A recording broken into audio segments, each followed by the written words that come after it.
Hi everyone.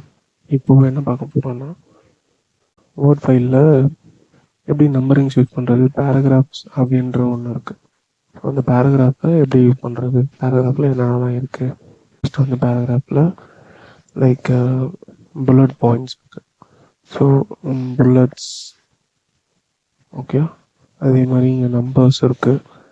அதுக்கப்புறம் different kind of numbers, headings இதெல்லாம் இருக்குது.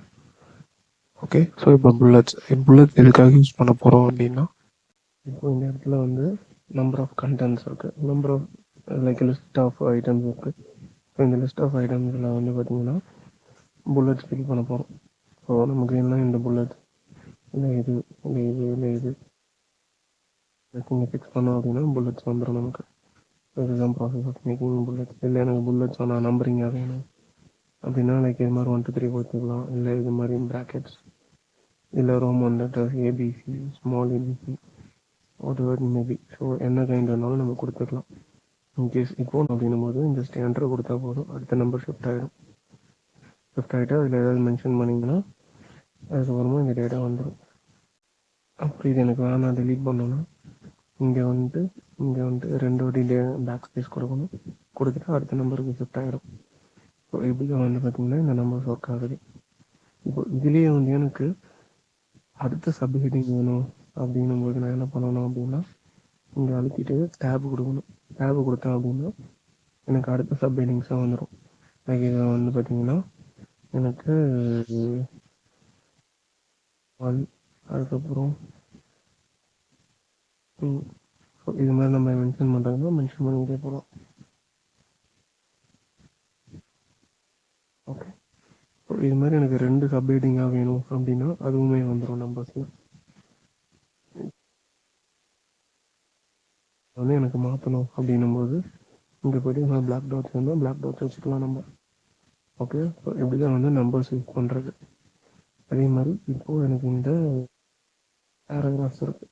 இந்த பேராகிராஃப் வந்து பார்த்திங்கன்னா ஃபார் எக்ஸாம்பிள் இந்த ஹெட்டிங் இருக்குது. இது வந்து பார்த்திங்கன்னா லெஃப்ட் சைடில் இருக்குது. இல்லை எனக்கு சென்டராக வச்சுருங்க அப்படின்னா சென்டருக்கு வந்துடும் ஆட்டோமேட்டிக்காக. யூஸ்வலாக நம்ம என்ன பண்ணுவோம் அப்படின்னா லைக் இங்கே வச்சுட்டு ஸ்பேஸ்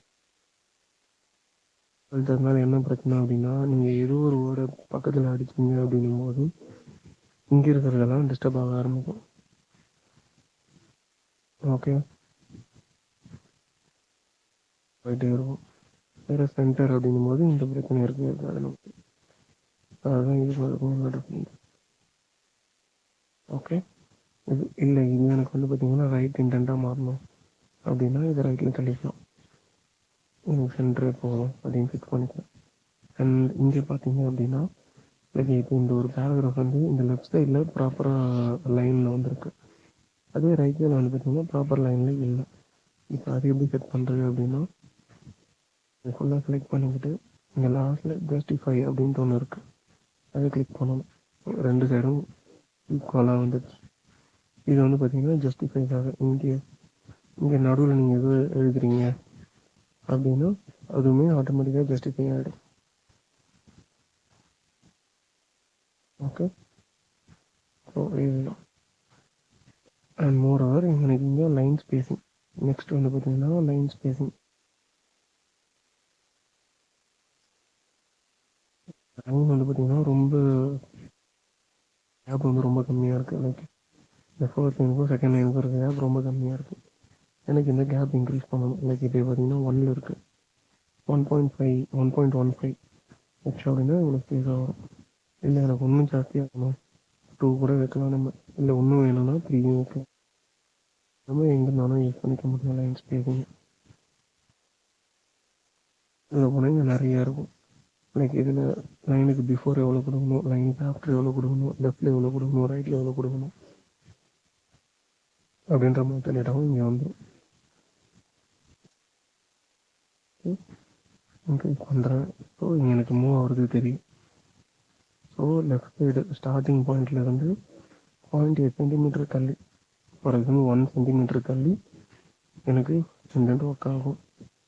அண்ட் அதே மாதிரி ரைட்டில் வந்து பார்த்திங்கன்னா ரைட்லேயும் எனக்கு 1 சென்டிமீட்டர் தள்ளி தான் ஒர்க் ஆகணும். ஓகே, அதே மாதிரி எனக்கு பிஃபோரில் வந்து பார்த்தீங்கன்னா 1 சென்டிமீட்டர் கேப் இருக்கும். 1 சென்டிமீட்டரில் இங்கே பாயிண்ட்ஸ்ணும், ஸோ 6 பாயிண்ட்ஸ் கேப் இருக்கணும். ஆஃப்டர் எனக்கு ஒரு 6 பாயிண்ட்ஸ் கேப் இருக்கும். அப்படின்னா அதை என்னால் இங்கே ஃபிக்ஸ் பண்ணிக்க முடியும். பண்ணிவிட்டு இப்போ ஓகே கொடுத்தா அது அதுக்கேற்ற மாதிரி ஷிஃப்ட் ஆகிக்கும். இப்படி வச்சுட்டு எனக்கு ஜஸ்டிஃபை கொடுத்தனா ஆட்டோமேட்டிக்காக ஜஸ்டிஃபை பண்ணிக்கும். லைக் ஃபார் எக்ஸாம்பிள் இங்கேருந்து இங்கேருந்து 1 சென்டிமீட்டர் தள்ளி வந்துடும். ஸோ இப்படி தான் வந்து இது ஒர்க் ஆகும். அண்ட் இப்போ நீங்கள் எதாவது ஃபில் பண்ணணும் அப்படின்னும் போது எனக்கு இந்த கலர் வச்சு ஃபில் பண்ணிக்கலாம்.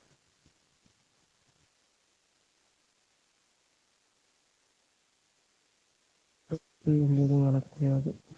ஒரு எப்போ ஒர்க் ஆகும் அப்படின்னா எனக்கு ஏதோ ஒரு டேபிள் க்ரியேட் பண்ணுறீங்க, ஒரு பாக்ஸ் இருக்குது அப்படின்னும் போது பார்டர் வந்து ஒர்க் ஆகும். எனக்கு இந்த இன்டென்ட்டை டிக்ரீஸ் பண்ணணும் அப்படின்னா இதை கிளிக் பண்ணணும், எனக்கு டிக்ரீஸ் ஆகும். இன்க்ரீஸ் பண்ணணும் அப்படின்னா இன்க்ரீஸ் பண்ணிக்கிட்டே போகும். நம்ம பேசிக்காக யூஸ் பண்ணுறதுக்கு இதெல்லாம் தான் முக்கியமாக தேவைப்படும். லைக் இந்த புல்லட்ஸ் போடுறது, நம்பர் போடுறது, சென்டர் ஜஸ்டிஃபை பண்ணுறது, அதுக்கப்புறம் லைன் ஸ்பேஸிங், கலரிங் கொடுக்கறது, பார்டர் ஃபில் பண்ணுறது. ஸோ இதெல்லாம் தான் பேசிக் கண்டென்ட். தேங்க்யூ ஃபார் வாட்சிங் the video. I think you think சேனலை சப்ஸ்கிரைப் பண்ணுங்கள், ஃப்ரெண்ட்ஸ் அண்ட் ஃபேமிலி கொலீக்ஸோடு ஷேர் பண்ணுங்கள். தேங்க்யூ.